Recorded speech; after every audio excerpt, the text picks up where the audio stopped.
पहले होता था कि सवर्ण जातियों के लोग अगर गुजर रहे हैं तो दलित बस्ती में सब खाट से उठ के खड़े हो जाएंगे, बैठे हैं तो इधर सब नमस्ते नमस्ते करेंगे। वो पिछली पीढ़ी में था। अब की पीढ़ी का दलित जो है वो नहीं कर रहा है सब। वो भीमसेना में रहता है। वो अभी तो नौजवान बड़ी तादाद में भीमसेना में जा रहे हैं, जो बीएसपी से चूंकि अब मोह भंग हो रहा है तो उसमें से बहुत सारे लोग अब दलित सेना की ओर बढ़ रहे हैं। वो जो 14 अप्रैल को अम्बेडकर जी की जयंती होती है उसमें निकलते हैं दलित खूब जोश में, उसमें इसी के नारे लग रहे हैं। वहाँ तो सामाजिक न्याय की चेतना भी होगी। दलितों में सबसे ज्यादा है एक्चुअली। सामाजिक न्याय की जो बुनियाद है और जो चर्चा है और जो साहित्य है, जो कल्चर है, वो दलित ही लाए और उन्हीं ने बढ़ाया इसको। पिछड़ों में तो बहुत पीछे था मामला। कुछ पिछड़े हैं हर जगह, सांकेतिक तौर पे ललई यादव वगैरह थे, लेकिन उतनी तुलनात्मक रूप में नहीं बढ़े।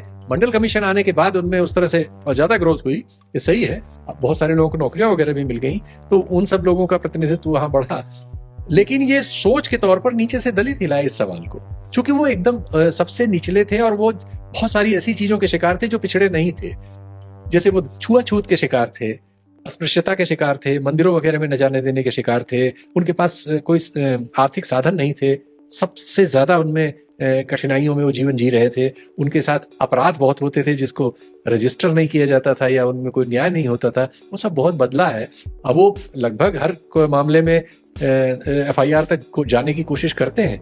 इस दौर में उसको उलटने की बहुत कोशिश हुई है। योगी जी के जमाने में सामंतवाद को पुनर्स्थापित करने की कोशिश सवर्ण जातियां कर रही हैं, लेकिन वो संभव नहीं है और वो बहुत जल्दी उसका प्रतिकार होगा। वो हो रहा है, नीचे से विरोध हो रहा है। हालांकि उन पर बहुत जुल्म हो रहे हैं, इधर बहुत बढ़े हैं, उन पर अत्याचार बढ़े हैं इस दौर में, इसलिए कि रजिस्ट कर रहे हैं। लेकिन वो रेजिस्टेंस उससे ज्यादा बढ़ रहा है मात्रा में। जितना उन पर जुल्म हो रहा है उससे ज्यादा रेजिस्टेंस सामने आ रहा है। ये मैं देख